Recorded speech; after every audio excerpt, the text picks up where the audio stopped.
রাকসুতে মনোনয়নপত্র বাছাই শুরু হয়েছে। এ নিয়ে বিস্তারিত জানাতে যুক্ত হচ্ছেন সহকর্মী কাজী শাহেদ। শাহেদ, বাছাই পর্ব শেষ হবে কখন, জানাবেন বিস্তারিত।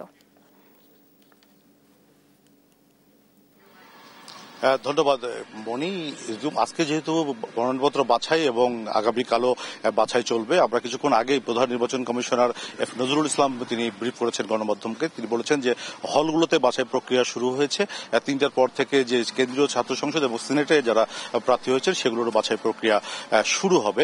তিনি যেটি বলেছেন যে আচরণবিধি এবং প্রার্থীরা কি কি করতে পারবেন, কোন ধরনের পোস্টার, লিফলেট, ব্যানার দিয়ে প্রচারণা চালাতে পারবেন, সেগুলো আজকে 3টার মিটিংয়ে তারা সিদ্ধান্ত নেবেন এবং প্রার্থীদেরকে জানিয়ে দেওয়া হবে।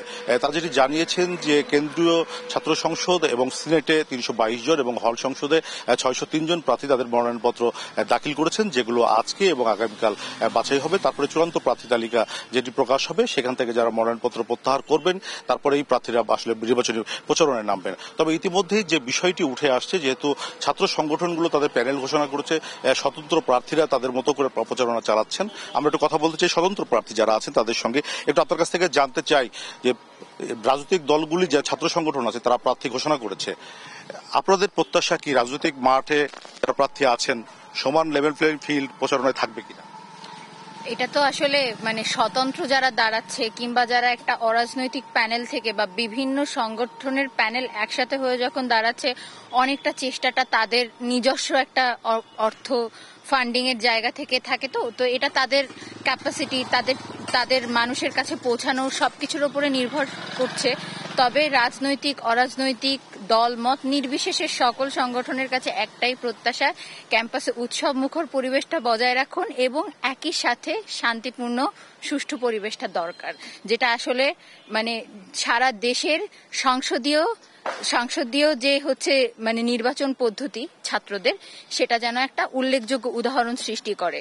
যে অন্যান্য নির্বাচন যেটা হচ্ছে এখনকার যে সমস্যাগুলো, একটা নির্ধারিত গোষ্ঠী যখন ক্যাম্পাস দখল করে তখন যেটা হয় যে সারা বছর ধরে কোনো না কোনো একটা কোন্দল থাকে, অভ্যন্তরীণ কোন্দল বলা যায়। সেটা ক্যাম্পাসের সামনে যখন পেট্রোনাইজ হয় তখন তারা যে মারামারিগুলো করে, তাতে তো সাধারণ শিক্ষার্থীরা ভীত সন্ত্রস্ত হয়।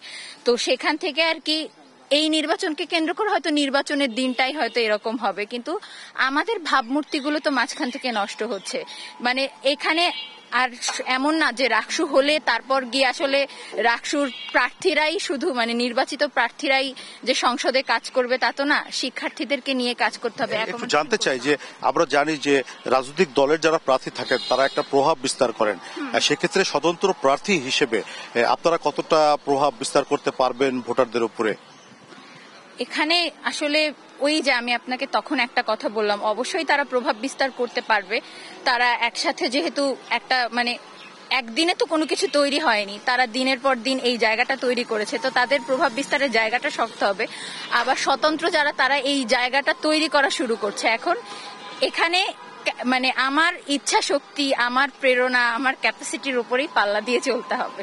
একটু জানতে চাই শেষ প্রশ্ন একেবারে আপনার কাছে, সেটা নির্বাচন কমিশন যেটি বলেছেন যে প্রার্থীরা কি পরিমাণ খরচ করতে পারবেন তার একটা লিমিট তারা করে দিবেন, আর্থিক লেনদেন হবে বা অর্থ ছড়াছড়ি হবে এরকম শঙ্কা করেন কিনা? এই শঙ্কা তো সবসময় ছিল, আছে, থাকবে, কিন্তু সেই জায়গা থেকে আর কি আমাদের নির্বাচন কমিশনের কাছে একটাই প্রত্যাশা যে যতটা সম্ভব ফেয়ার ভাবে ইলেকশনটা পরিচালিত করা এবং এই অভিযোগ অনুযোগগুলো প্রমাণের ভিত্তিতে আর কি যেন সুষ্ঠু তদন্তে নিয়ে আসা হয় এবং ওইভাবেই যেন ইলেকশনটা পরিচালিত হয়। ধন্যবাদ আপনাকে। আমরা কথা বলছিলাম একজন স্বতন্ত্র প্রার্থীর সঙ্গে, তিনি যেটি বলছিলেন যে নির্বাচন কমিশন যাতে সব প্রার্থীর জন্য সমান লেভেল প্লেইং ফিল্ডের একটা ব্যবস্থা করে। আমরা গতকালকে যেটি দেখেছি যে ছাত্র দল এবং ছাত্র শিবির তারা আলাদা প্যানেল ঘোষণা করেছে, সেখানে তারা তাদের প্রার্থী যারা মাঠে থাকবেন ভিপিজিএস সেগুলো তারা বর্ণনা দিয়েছেন। নির্বাচন কমিশন সূত্রের যে খবর, সেখানে আমরা দেখছি যে ভিপি পদে সর্বাধিক 20 জন মনোনয়নপত্র জমা দিয়েছেন। আর জিএস পদে 15 জন এবং এজিএস পদে 16 জন প্রার্থী মনোনয়নপত্র জমা দিয়েছেন। এছাড়াও হল সংসদগুলিতেও একটা উৎসবমুখর পরিবেশে আজকে পর্যন্ত কিন্তু মনোনয়নপত্র বাছাই চলছে, আগামীকালও চলবে। এরপরে একটা খসড়া প্রার্থী তালিকা টাঙানো হবে, যারা মনোনয়নপত্র প্রত্যাহার করবেন পরের দিন। তারপরে আসলে চূড়ান্ত ভোট যুদ্ধ শুরু হবে রাকসু নির্বাচনে। তো মনে এই ছিল রাজশাহী থেকে রাকসু নিয়ে আমার কাছে সর্বশেষ। ফিরছি স্টুডিওতে।